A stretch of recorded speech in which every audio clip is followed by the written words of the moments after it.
Hello, it's Mrs. Menin again with chapter 6, really, this time, of Pippi Longstocking. And here's the picture. Pippi. We don't have any school today because we're having a scrubbing vacation, said Tommy to Pippi. Scrubbing vacation? Well, I like that, said Pippi. Another injustice.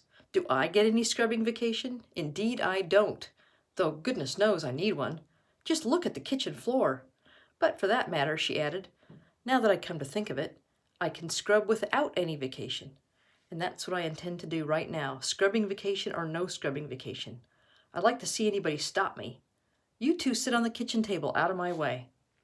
Tommy and Annika obediently climbed up onto the kitchen table, and Mr. Nilsson hopped up after them and went to sleep at Annika's lap. Pippi heated a big kettle of water, and without more ado, she poured it out on the kitchen floor. She took off her big shoes and laid them neatly on the bread basket, and she tied 2 scrubbing brushes on her bare feet and skated over the floor, plowing through the water so that it splashed all around her. I certainly should have been a skating princess, she said, and kicked her left foot up so high that the scrubbing brush broke a piece out of the overhead light. Grace and charm I have at least, she continued, and skipped nimbly over a chair standing in her way. Well, now I guess it's clean, she said at last, and took off the brushes. Aren't you going to dry the floor? Asked Annika. Oh, no, it can dry in the sun, answered Pippi. I don't think it will catch cold so long as it keeps moving. Tommy and Annika climbed down from the table and stepped across the floor very carefully so they wouldn't get wet. Outside, the sun shone in a clear blue sky. It was one of those radiant September days that make you feel like walking in the woods. Pippi had an idea. Let's take Mr. Nilsson and go on a little picnic. Oh, yes, let's, cried Tommy and Annika. Run home and ask your mother then, said Pippi, and I'll be getting the picnic basket ready. Tommy and Annika thought that was a good suggestion. They rushed home and were back again almost immediately, because they lived next door, but Pippi was already waiting by the gate with Mr. Nilsson on her shoulder, a walking stick in one hand and a big basket in the other. The children walked along the road a little way and then turned into a pasture, or a field, where a pleasant path wound in and out among the thickets of birch and hazel trees. Presently they came to a gate on the other side, which was in even more beautiful pasture, but right in front of the gate stood a cow who looked as if nothing would persuade her to move. Annika yelled at her. Tommy bravely went up and tried to push her away, but she just stood there looking at and staring at the children with her big brown cow eyes. To put an end to the matter, Pippi set down her basket and lifted the cow out of the way. Lifted? The cow, looking very silly, lumbered off into the hazel bushes. Can you imagine that cows can be so bull-headed, said Pippi, and jumped over the gate. What a lovely, lovely woods, cried Annika in delight, and climbed up on all the stones she could see. Tommy had brought along a dagger Pippi had given him, and with it he cut walking sticks for Annika and for himself. He cut his thumb a little too, but that didn't matter. Maybe we ought to pick some mushrooms, said Pippi, and she broke off a pretty rosy one. I wonder if it's possible to eat it, she continued. At any rate, it isn't possible to drink it. That much I know, so there is no choice except to eat it. Maybe it's possible. Should she be eating mushrooms? She took a big bite and swallowed it. It was possible, she announced, delighted. Yes, sirree. I'll certainly stew the rest of this sometime, she said, and threw it high over the treetops. What have you got in your basket? Asked Annika. Is it something good? I wouldn't tell you for $1,000, said Pippi. First, we must find a good lunch spot. The children began eagerly to look for such a place. Annika found a large, flat stone that she thought was satisfactory, but it was covered with red ants. And I don't want to sit with them, said Pippi, because I'm not acquainted with them. Besides, they bite, said Tommy. Do they? Said Pippi. Bite back, then. Then Tommy found a little clearing among the hazel bushes, and he thought that would be a good place. Oh, no, that's not sunny enough for my freckles, said Pippi, and I do think freckles are so attractive. Farther on, they came to a hill that was easy to climb. On one side of the hill was a nice sunny rock, just like a little balcony, and there they sat down. Here's where they sat down. There's the picture.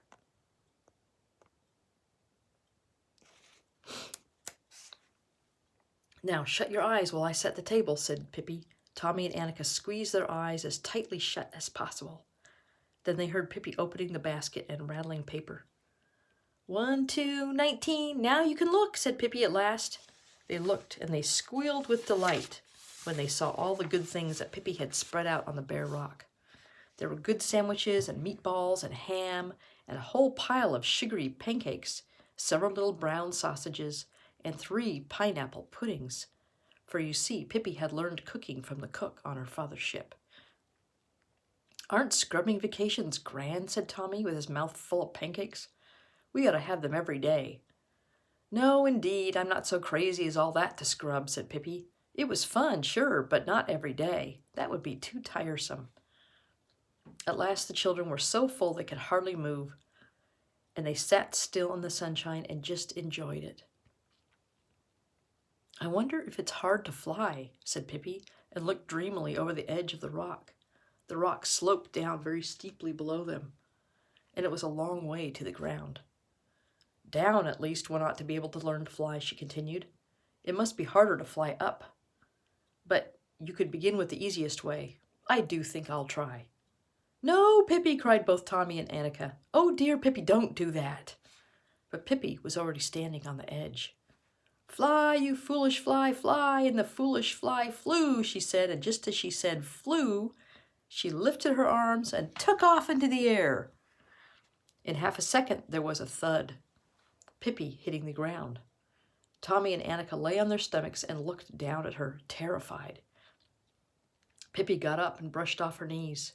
I forgot to flap, she said joyfully, and I guess I had too many pancakes in my stomach. At that moment, the children noticed that Mr. Nilsson had disappeared. He had evidently gone off on a little expedition of his own. They remembered that they had last seen him contentedly chewing the picnic basket to pieces, but during Pippi's flying experiment they had forgotten him, and now he was gone.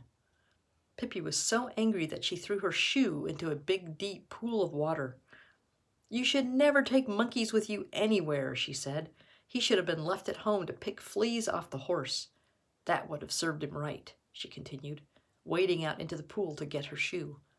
The water reached up to her waist, halfway up. I might as well take advantage of this and wash my hair, said Pippi. And she ducked her head under the water, and she kept it there so long that the water began to bubble.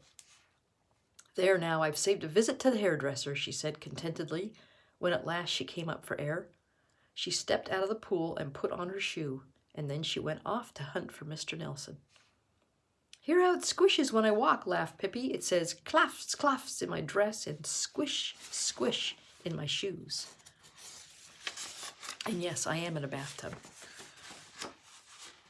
Isn't that jolly, said Pippi. I think you might try it too, she said to Annika, who was walking along beside her with her lovely blonde hair, pink dress, and little white kid shoes. Some other time, said the sensible Annika. They walked on.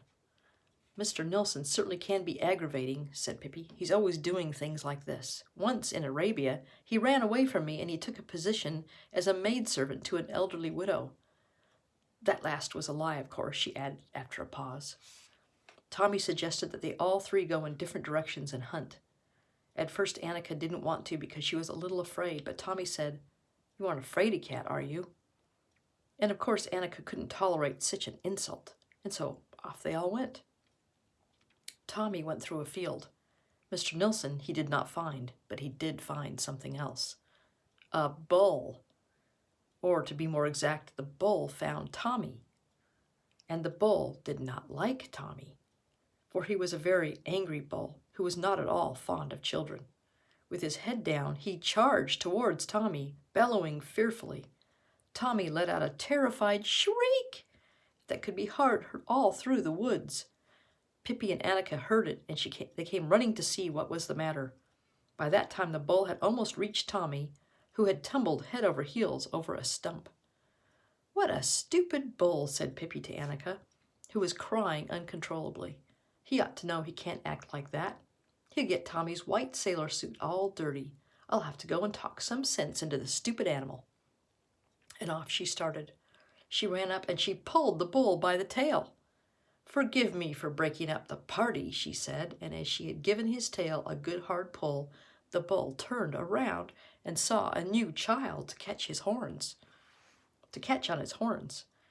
"As I was saying," said Pippi, "forgive me for breaking up, and also forgive me for breaking off." And with that she broke off one of the bull's horns. "And it isn't the style to have 2 horns this year," she said. "All the better bulls have just 1 horn, if any," and she broke off the other horn too. As bulls have no feeling in their horns, this one didn't know what she had done. He charged at Pippi, and if she had been any other child, there would have been nothing left but a grease spot.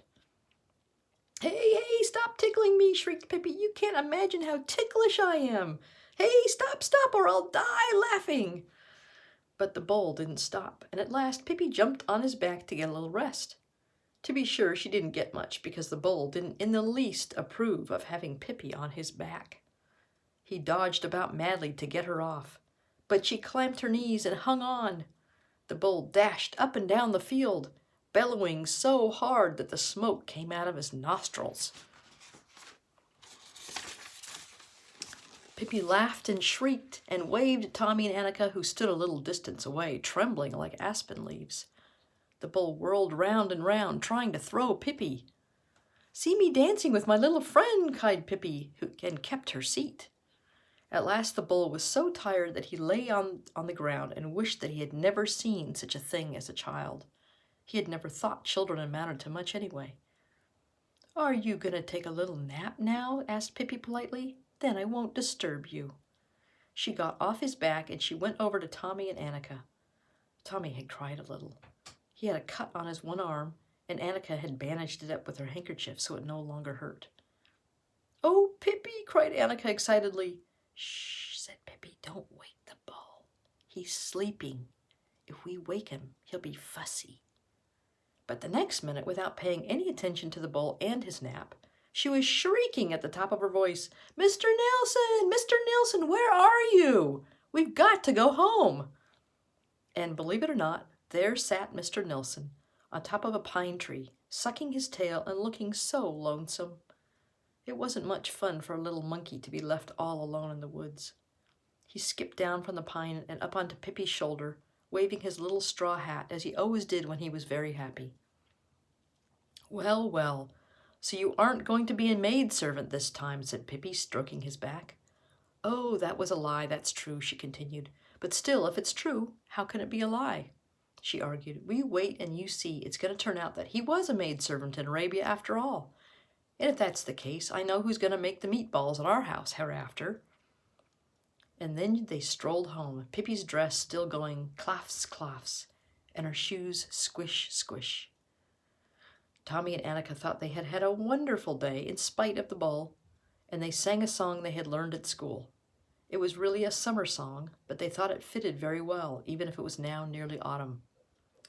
"In the jolly summer time, through field and wood we make our way. Nobody's sad, everyone's gay. We sing as we go, hola, holo. You who are young, come join in our song. Don't sit at home moping all the day long. Our song will swell through wood and dell, and up the mountain top as well. In the jolly summertime, we sing as we go, hola, holo." Pippi sang too, with slightly different words. "In the jolly summertime, through field and wood I make my way. I do exactly as I wish, and when I walk it goes squish, squish, squish, squish, squish, squish. And my old shoe, it's really true, sometimes says chip and sometimes chew. For the shoe is wet, the bowl sleeps yet, and I eat all the rice porridge I can get. In the jolly summertime, I squish wherever I go. Squish-o, squish-o."